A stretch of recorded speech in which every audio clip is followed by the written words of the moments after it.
नमस्कार मित्रांनो.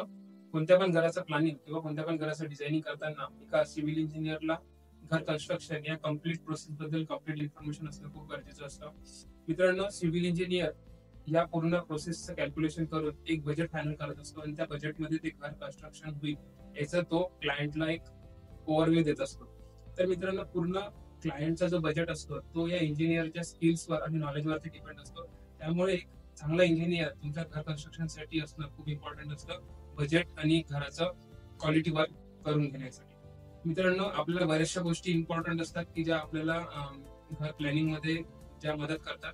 त्यामध्ये सगळ्यात पहिले जे असतं की प्लॅन फायनल करायच्या आधी आपल्याला काही बेसिक गोष्टींची इन्फॉर्मेशन असणं खूप गरजेचं असतं. ज्या ओनरच्या रिक्वायरमेंट्स असतात त्या रिक्वायरमेंट्स आपल्याला माहिती करून घेणं इम्पॉर्टंट असतं. त्यानंतर ओनरच्या रिक्वायरमेंट्स बेसिसवर आपल्याला त्यांचा प्लॅन ड्रॉ करायचा असतो. ऑटोकॅड 2D प्लॅन आपण त्यांना ड्रॉ करून देऊ शकतो. त्यानंतर तुम्हाला सायमल्टेनियसली ऑटोकॅड प्लॅनिंग करताना तुम्हाला वास्तू डिझाइन पण करता आलं पाहिजे.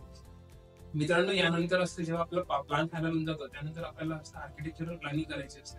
आर्किटेक्चरल प्लॅनिंग मध्ये खूप मल्टिपल फॅक्टर्स असतात मित्रांनो. त्यामध्ये तुम्हाला इंटिरियर डिझाइन करायचं असतं, त्यामध्ये तुम्हाला फर्निचर लेवल डिझाइन करायचं असतं, त्यामध्ये तुम्हाला इलेक्ट्रिकल आणि प्लंबिंग डिझाइन करायचं असतं. मित्रांनो, एक परफेक्ट इंजिनियर जो असतो तो परफेक्ट इंजिनियर या सगळ्या गोष्टींची परफेक्ट प्लॅनिंग जर त्यांनी व्यवस्थित केली असेल तर तुमचा इथे ओव्हरऑल प्रोजेक्टमध्ये 2 ते 3% जो असतो तो डिफरन्स तुम्हाला नक्की दिसून पडतो. त्यानंतर मित्रांनो असतं तुमचं एलिव्हेशन डिझाइन. मित्रांनो बघा, एलिव्हेशन हा जो पार्ट असतो हा पार्ट एक्सटिरियर मध्ये असतो आणि तुमचं घर जे तुम्ही कन्स्ट्रक्ट करणार आहात ते घर तुमचं कम्प्लिटली 50 वर्षांसाठी तुम्ही त्याची लाईफ डिझाईन केलेली आहे. एलिव्हेशन डिझाईन करणार तेव्हा तुम्ही परफेक्ट मटेरियल यूज करा जे तुम्हाला लॉंग लास्टिंग असेल.